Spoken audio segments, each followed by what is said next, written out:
Hello दोस्तों, this is Manish Saini. तो आज हम बात करेंगे यहाँ पर एनसीईआरटी बेस्ड एमसीक्यू के बारे में और साथ साथ प्रीवियस ईयर में जो आए हुए क्वेश्चंस हैं उनको भी हम यहाँ पर डिस्कस करने वाले हैं। तो प्रीवियस ईयर में क्वेश्चन जो आए हुए हैं उनको पर डिस्कस करेंगे और साथ साथ हम यहाँ पर करंट अफेयर वाला जो पोर्शन है उसको भी अभी लेकर चल रहे हैं। तो प्लस करंट अफेयर,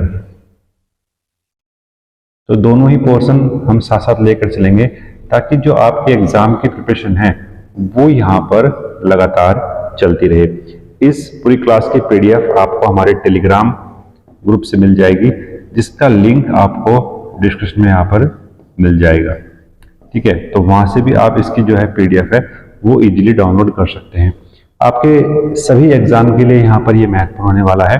और चैनल पर नए हैं तो प्लीज सब्सक्राइब करो, अपने दोस्तों के साथ शेयर करो। तो चलते हैं हमारे पास पहले प्रश्न की तरफ।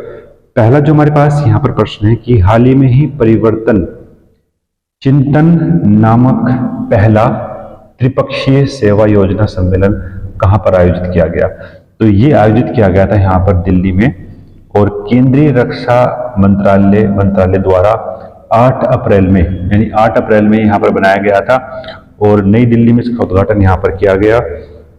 इसमें सेना के तीनों विंग ने भाग लिया था और ये जो हैं इसकी अध्यक्षता किसने की थी? इसकी अध्यक्षता की थी इंडिया के सीडीएस अनिल चौहान जी ने। तो एग्जाम के पॉइंट ऑफ व्यू से ये काफी महत्वपूर्ण यहाँ पर हो सकता है। चलते हैं नेक्स्ट प्रश्न की तरफ। नेक्स्ट हमारे पास यहाँ पर प्रश्न है कि विश्व स्वास्थ्य दिवस 2024 का विषय यहाँ पर क्या था। तो 2024 का विषय यहाँ पर क्या था? मेरा स्वास्थ्य मेरा अधिकार।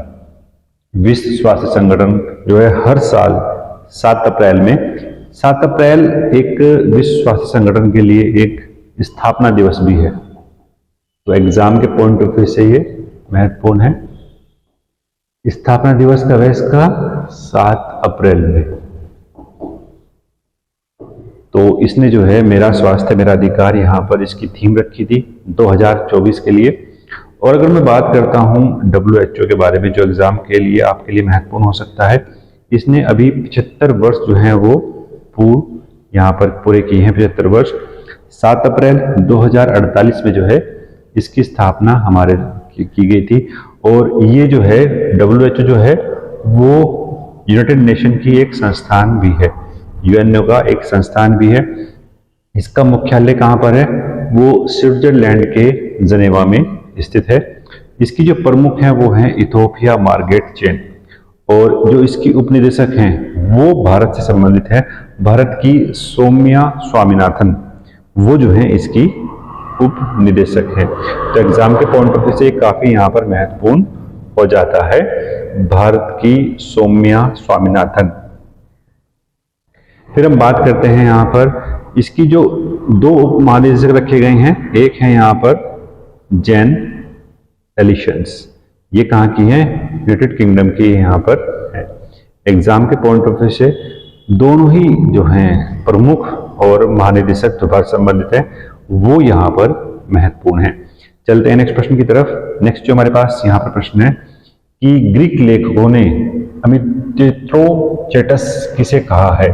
तो वो कहा है यहाँ पर बिंदुसार। तो बिंदुसार को ये यहाँ पर कहा है। चलते हैं नेक्स्ट प्रश्न की तरफ। नेक्स्ट हमारे पास यहाँ पर प्रश्न है रूप दर्शक का यहाँ पर क्या कार्य था। जो रूप दर्शक थे उसका जो कार्य था यहाँ पर वो था कि वो जो है ढले सिक्कों की यहाँ पर जांच करता था। और ये कहाँ संबंधित है? ये संबंधित है हमारे मौर्य काल से। एग्जाम के पॉइंट ऑफ व्यू से यहाँ पर ये काफी महत्वपूर्ण हो जाता है। चलते हैं नेक्स्ट प्रश्न की तरफ। नेक्स्ट हमारे पास यहाँ पर प्रश्न है कि बिपाशा किस नदी को कहा जाता है। अगर हम बात करते हैं जो बिपाशा कहा जाता है वो वैदिक पीरियड की बात करता है, वैदिक पीरियड की ये बात करता है। और यहाँ पर जो बिपाशा है वो व्यास नदी को कहा जाता है। एग्जाम के पॉइंट ऑफ व्यू से काफी महत्वपूर्ण है। चलते हैं नेक्स्ट प्रश्न की तरफ। नेक्स्ट जो हमारे पास यहाँ पर प्रश्न है नोनीमाटी किस लिए प्रसिद्ध है। ये जो संबंधित क्षेत्र है ये पेट्रोलियम के लिए यहाँ पर प्रसिद्ध है। यानी पेट्रोलियम उद्योग के लिए यहाँ पर प्रसिद्ध है। और ये कहाँ पर स्थित है? ये असम में स्थित है। एग्जाम के पॉइंट ऑफ व्यू से काफी महत्वपूर्ण है। चलते हैं नेक्स्ट प्रश्न की तरफ। नेक्स्ट जो हमारे पास यहाँ पर प्रश्न है कि म्यूचुअल फंड को भारत में कौन नियमित करता है?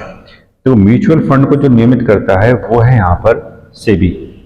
राइट आंसर जो इसका होगा वो होगा यहाँ पर सी। सेबी की जो स्थापना की गई थी वो शेयर मार्केट को रेगुलेट करने के लिए की गई थी। शेयर मार्केट को रेगुलेट करने के लिए यहाँ पर म्यूचुअल फंड्स को या शेयर मार्केट को रेगुलेट करने के लिए यहाँ पर सेबी की स्थापना की गई थी 1992 में। और इसको संगठन मिला वो 1992 में यहाँ पर मिला था। असल में अगर बात करते हैं म्यूचुअल फंड्स क्या है, तो म्यूचुअल फंड्स क्या है, ये आपके द्वारा इन्वेस्ट किया गया जो पैसा है म्यूचुअल फंड्स में वो सही तरीके से मैनेज करके शेयर मार्केट में उसको यहाँ पर जो है पहुंचाता है। तो म्यूचुअल फंड्स क्या है, तो भारत को सेबी नामक एक संस्थान है वो यहाँ पर विनियमित करती है। और म्यूचुअल फंड्स एक ऐसा फंड है जो एक बड़ी संख्या में निवेश को जब अपने पैसा डालते हैं तो उसमें जो पेशेवर हैं, जो एक्सपर्ट हैं, वो आपके मनी को डिफरेंट पार्ट में डिवाइड करके जो है आपके जो है शेयर मार्केट में यहाँ पर जो है वो डालते हैं। तो एक्सपर्ट के द्वारा ही आपका पैसा जो है इन्वेस्टमेंट किया जाएगा। तो इसमें क्या है, आपका लॉस होने का जो चांस है वो यहाँ पर काफी कम हो जाता है। तो पेशेवर जो है वो अपनी परिसंपत्ति अलग अलग सेक्टरों में डिवाइड करते हैं, कुछ शेयर्स में, कुछ बॉन्ड्स में, कुछ मनी मार्केट में इन्वेस्टमेंट करते हैं और इसे कॉल मनी और अन्य परिसंपत्तियों में निवेश करने के अनुभव के साथ एक व्यवसायिक तौर पर ये यहाँ पर जो है शुरू किया जाता है। सेबी का जो पूरा नाम है वो भारतीय प्रतिभूति और विनिमय बोर्ड है। इसका स्थापना 1992 में की गई थी और इसका जो आप हेडक्वार्टर देखते हैं, इसका जो हेडक्वार्टर है वो कहाँ पर है? बंबई में है। एग्जाम के पॉइंट ऑफ व्यू से काफी महत्वपूर्ण हो जाता है। वहीं दूसरी तरफ बात करते हैं हम आरबीआई के बारे में। तो जो आरबीआई है वो किसको रेगुलेट करेगी? वो करेगी पूरे बैंकिंग सिस्टम को। बैंकिंग सिस्टम को रेगुलेट करेगी।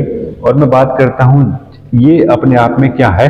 एपेक्स बॉडी है, यानी सर्वोच्च संस्थान है यहाँ पर आरबीआई। तो आरबीआई ही पूरे बैंकिंग सिस्टम को रेगुलेट करेगी कि किस किस तरीके से आपको जो है यहाँ पर अपनी रिवर्स रेपो रेट को मैनेज करना है, जो है आपको बैंक रेट को किस तरीके से मैनेज करना है, वो पूरी जिम्मेदारी यहाँ पर किसकी है? आरबीआई की है। और आरबीआई की जो स्थापना की गई थी वो एस्टेब्लिश किया गया था 1935 में। 1935 में एस्टेब्लिश किया गया था और इसने अभी जो है अपने पूरे जो है 90 साल भी यहाँ पर पूरे यहाँ पर करने वाला है, ये कर ली हैं। तो पूरे 90 साल यहाँ पर ये करने वाला है आरबीआई। अगर मैं बात करता हूँ आरबीआई का जो महत्वपूर्ण काम है इस पूरे बैंकिंग सिस्टम को, जैसे आरआर और बैंक रेट को करने के लिए, तो वो जो मेन मुद्दा है इसका वो है यहाँ पर कि वो महंगाई को जो है कम करने का प्रयास करता है। अगर मैं एट प्रेजेंट बात करूं, अभी आरबीआई की एनुअल रिपोर्ट आई तो उसने रिवर्स रेपो रेट को जो है 6.5% पर ही यहाँ पर रखा है। तो एग्जाम के पॉइंट ऑफ व्यू से इतनी बातें आपके लिए महत्वपूर्ण थी। चलते हैं नेक्स्ट प्रश्न की तरफ। नेक्स्ट जो हमारे पास यहाँ पर प्रश्न है कि भारत के राष्ट्रपति बनने के लिए आपके पास क्या न्यूनतम आयु यहाँ पर होनी चाहिए? भारत के राष्ट्रपति बनने के लिए आपके पास जो है वो 35 एज यहाँ पर होनी चाहिए। न्यूनतम 35 एज यहाँ से होनी चाहिए। उपराष्ट्रपति बनने और कार्य करने के लिए न्यूनतम आयु 35 यहाँ पर होनी चाहिए। इसके अलावा राष्ट्रपति दिवालिया या पागल नहीं होना चाहिए। राष्ट्रपति बनने के लिए क्या क्या क्राइटेरिया आपके पास रखा गया है? तो एक तो यहाँ पर यह है कि वो क्या हो? भारत का नागरिक हो। भारत का क्या हो? नागरिक हो। दूसरी जो क्राइटेरिया रखा है उसका वो यहाँ पर रखा है एज का, यानी जो उसकी एज है वो यहाँ पर कितनी हो, 35 हो। फिर अगर मैं बात करता हूँ यहाँ पर जो क्राइटेरिया हमारे सामने है वो है यहाँ पर वो किसका मेंबर बनने की क्षमता रखता हो, लोकसभा का, लोकसभा का सदस्य बनने की क्षमता यहाँ पर रखता हो। फिर मैं बात करता हूं जो यहाँ पर 25 है, 25 एज जो हमने रखी है वो यहाँ पर किसकी है, लोकसभा की है। फिर जो हमारे पास यहाँ पर 30 एज है वो किसके लिए है, वो राज्यसभा के लिए है। और 40 एज हमने यहाँ पर किसी के लिए नहीं रखी है। तो 35 एज हमारे पास राष्ट्रपति, उपराष्ट्रपति और राज्यपाल, इन तीन के लिए हमने यहाँ पर जो है 35 एज को रखा है। एग्जाम के पॉइंट ऑफ व्यू से इतना ही महत्वपूर्ण था। चलते हैं नेक्स्ट प्रश्न की तरफ। नेक्स्ट हमारे पास प्रश्न है कि भारतीय संविधान में 11वां मौलिक अधिकार कौन सा संशोधन के बाद यहाँ पर जोड़ा गया था। अगर हम बात करते हैं जो हमारे पास यहाँ पर मौलिक अधिकार है, तो जो 11वां मौलिक अधिकार हमने यहाँ पर जोड़ा था, सॉरी यहाँ पर जो अधिकार नहीं होगा यहाँ पर होगा कर्तव्य। तो 11वां मौलिक कर्तव्य हमने यहाँ पर कब जोड़ा, तो वो जोड़ा था हमने यहाँ पर 86वें संविधान संशोधन के माध्यम से। और भारतीय संविधान में 10 मौलिक कर्तव्य थे और इसको 1976 में जो है हमने यहाँ पर ऐड किए थे। और जो 11वां हमने यहाँ पर जोड़ा वो 42वें संशोधन के माध्यम से जोड़ा गया। और 11वां संविधान संशोधन 2001 में 86वें संविधान संशोधन के बाद से यहाँ पर ये जो है लागू यहाँ पर होता है। चलते नेक्स्ट प्रश्न की तरफ। नेक्स्ट हमारे पास यहाँ पर प्रश्न है, निम्नलिखित संगठनों में से कौन सा भारत के स्थलाकृतिक मानचित्र यहाँ पर बनाता है, तो वो बनाता है यहाँ पर भारत का सर्वेक्षण जो विभाग है वो भारत के स्थलाकृतिक मानचित्र यहाँ पर बनाता है। एग्जाम के पॉइंट ऑफ व्यू से इतना ही महत्वपूर्ण था। मिलते हैं नेक्स्ट वीडियो में। धन्यवाद। जय हिंद।